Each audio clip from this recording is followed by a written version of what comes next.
Hello, everyone. Here is my Module 7, the Human Resource Frame by Zach Haynes. So, what is the Human Resource Frame of Leadership?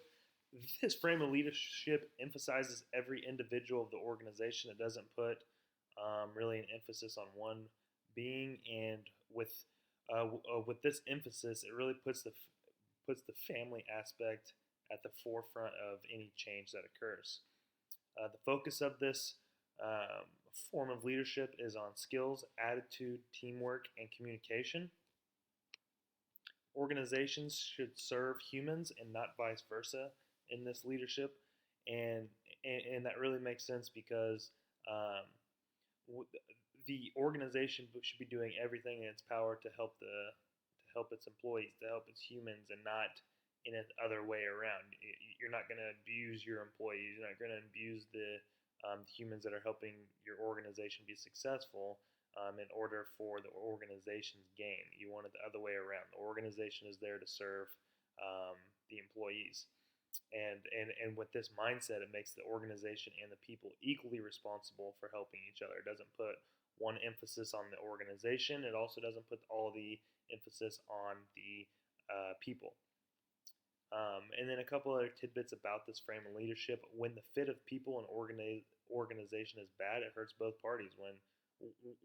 When the people in the organization aren't meshing very well, it's going to hurt both. It's not just going to hurt one or the other.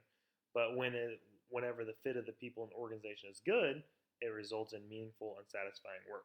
And that's any organization or company's goal is to empower their employees to have meaningful and satisfying work. So whenever I was coming up with my pyramid, for some reason in my brain, I wanted to make it a reverse. I don't really know why, or an upside down pyramid. I don't really know why, but so I made an upside down pyramid. I don't really know why, but that was kind of the one thing that keeps sticking out in my head was to have it be at the principal and to go top down instead of principal at the bottom going up. So I don't think it really matters, but um, so kind of what I did is I color coded it by people who kind of have the same responsibilities, or if you think of it as like different tiers. So you have the principal who's all alone in the tier, teachers, paras, office staff who are in the blue, they're all in one tier. Then you have the alumni and the community in a tier. Then you have all your behind the scenes people that never get the recognition that they deserve. Tier custodians, cooks, maintenance personnel. Then you have the bottom of the pyramid, or where everything on the top is draining to. So from top down, we want everything above contributing to the bottom of the pyramid, which would be in this case the students. So kind of my frame of thoughts was that the principal, he or she's responsible for controlling the building, for getting everything organized, for getting everything in place and in shape. Then directly under the principals are the people who contribute the most to the success of our students is going to be our teachers. And then in that same group of teachers, you have your paras. And it's really kind of, it's tough to envision this pyramid because you don't want to say that one person is more responsible than the other. And that would be kind of my pause on hanging this up in my office because I really don't want it to feel like the custodians and cooks and maintenance personnel are below the office staff, for example.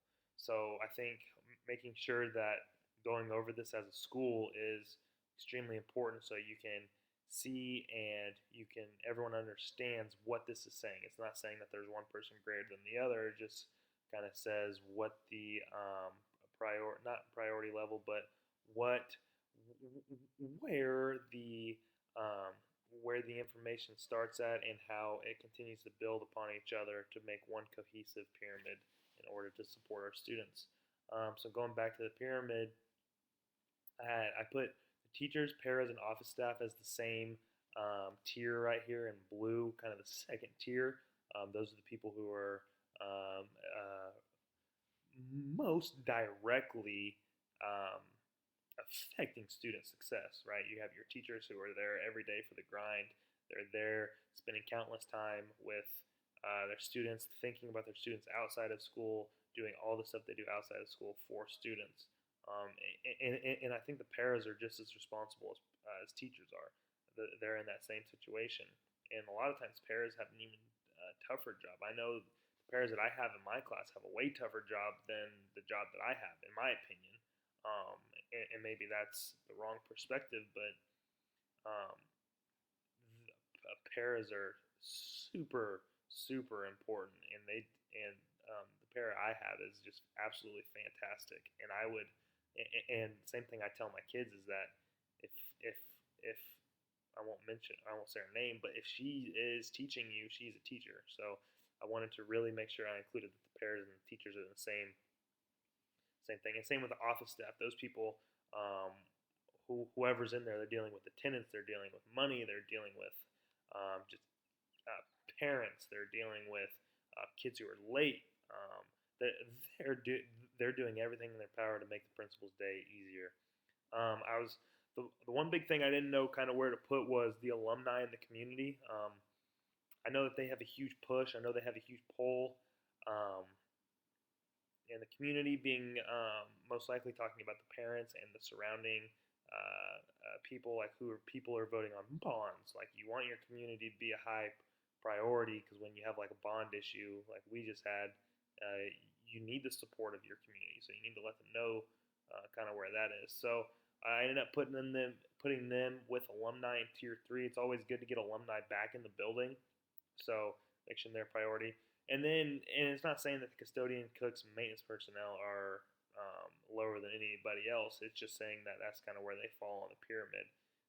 But those people, they don't get the thanks that they deserve. They don't. A lot of them probably don't get that much respect from students. They're always behind the scenes. They're never really in the lights. So making sure that as myself as a leader, hopefully someday I'm making sure I am creating a culture that appreciates the custodians, the cooks, and the maintenance personnel. That's kind of where I'm thinking right now. And then from the top, it all builds upon the next one down to the students. And where I'm at right now, I'm thinking that the I'm all lost for words, but the impact from a principal should impact the teachers to the staff to the community, which brings in the impact of the custodians and the cooks and the maintenance, and all that together should have a one big impact on students, which was at the bottom. And if you flip it around, it would be the same thing. The principal goes straight up. The principal starts at the bottom, and you go up to the top where the students at, and that's kind of what everyone else was doing in this course. Um, so I'm not really sure why I chose to do it upside down though. So yeah, I think this was really interesting to think about. It really helped me start to lay out my ideal building, my ideal culture. How do I create that culture? It led to me flipping these panels multiple times, trying to figure out what was best. At one point, I had the students up here. Um, so there was a lot of reflecting that went on, and it, it, it was pretty cool. And then listening to everybody else talk about their ideal culture of a school and how they vision their leadership pyramid, it was really interesting to hear. I appreciate all the help over this shortened course. I learned a ton about the different aspects of educational leadership, and it only fueled my fire to continue to make an impact in that role. So thanks again.